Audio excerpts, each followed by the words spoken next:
Bonjour, on se retrouve pour une nouvelle vidéo de correction d'exercice. Ici, l'exercice 6 du chapitre 8 sur l'électricité.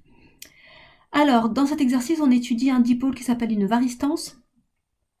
Et on vous donne la caractéristique de cette varistance, c'est-à-dire ici, la représentation de la courbe tension en fonction de l'intensité.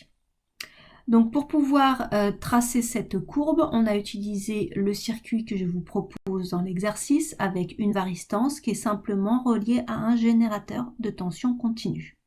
On a placé un ampèremètre et un voltmètre pour pouvoir mesurer pour chaque intensité du courant la tension correspondante. Pour chaque couple de valeurs, on place les points et ensuite on trace la courbe, telle qu'elle vous est proposée ici. Alors, les questions. Première question, je vous demandais d'abord de compléter le schéma en plaçant en vert la tension aux bornes de la varistance et en rouge l'intensité du courant qui traverse cette varistance. Alors, je vous rappelle que l'intensité du courant va toujours du plus vers le moins du générateur. Donc, on a comme sens du courant, celui-ci, du plus vers le moins. Donc, je vous rappelle que cette intensité du courant se note grand I. Donc, vous pouvez placer l'intensité du courant telle que je l'ai placée ici juste à la sortie du générateur et la replacer ici près du dipôle qui nous intéresse. Tout ça pourquoi? Tout ça pour pouvoir après plus facilement tracer la tension, ici la flèche qui correspond à la tension. Puisque si vous voulez tracer cette flèche, il faut d'abord vérifier, ou plutôt vous demander si le dipôle est en convention générateur ou en convention récepteur. Ici, le dipôle n'est pas un générateur, il est donc en convention récepteur, donc la flèche de la tension et la flèche de l'intensité doivent être en sens opposé.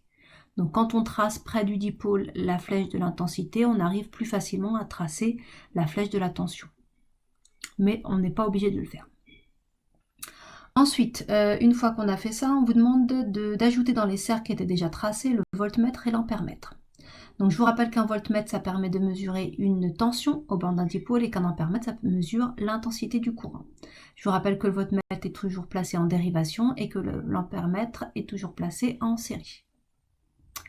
Donc on place le voltmètre ici en dérivation par rapport au dipôle et l'intensité, l'ampèremètre ici en série par rapport au dipôle. Ensuite, petite remarque au passage, faites attention ici, c'est pas vraiment un nœud, hein, d'accord? Et même s'il y avait un nœud ici, l'intensité du courant qui circule dans le voltmètre, elle est nulle. Donc toute l'intensité du courant délivré par le générateur, elle passe dans le dipôle.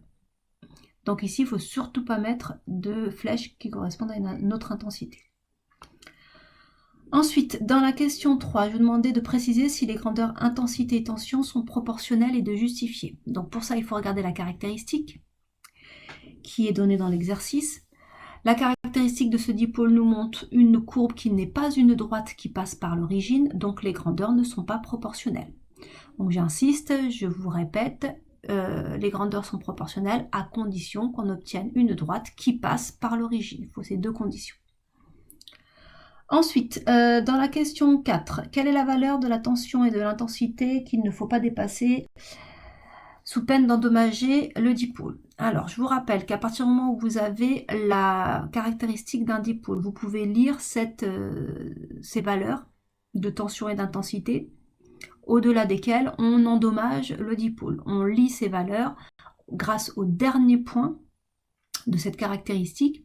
Alors parfois sur certaines courbes, ce dernier point est représenté par ce petit symbole. Parfois il n'y a aucune représentation, mais à vous de savoir que c'est le dernier point. Donc si on dépasse cette valeur d'intensité et cette valeur de tension, on va endommager notre dipôle. Ici, par lecture graphique, on obtient 9,9 volts à peu près et 550 mA à ne pas dépasser sous peine d'endommager notre dipôle. Ensuite, dernière question, si on a une tension de 5 volts aux bornes du dipôle, quelle est la valeur de l'intensité du courant qui traverse ce dipôle? Donc là, ce qui est intéressant, c'est de voir si vous arrivez à lire graphiquement une valeur connaissant une autre. Donc ici, on a une tension qui vaut 5 volts. Donc pour ça, on va se placer à 5 volts au niveau de l'axe des ordonnées.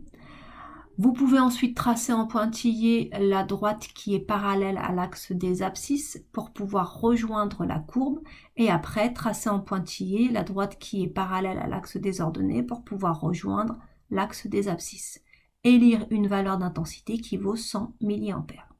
Donc lorsque la tension vaut 5 volts aux bornes de la varistance, l'intensité qui la traverse est de 100 mA et inversement. Voilà, j'espère que les explications ont été claires. Si vous avez d'autres questions, vous n'hésitez pas à me contacter par mail. À bientôt.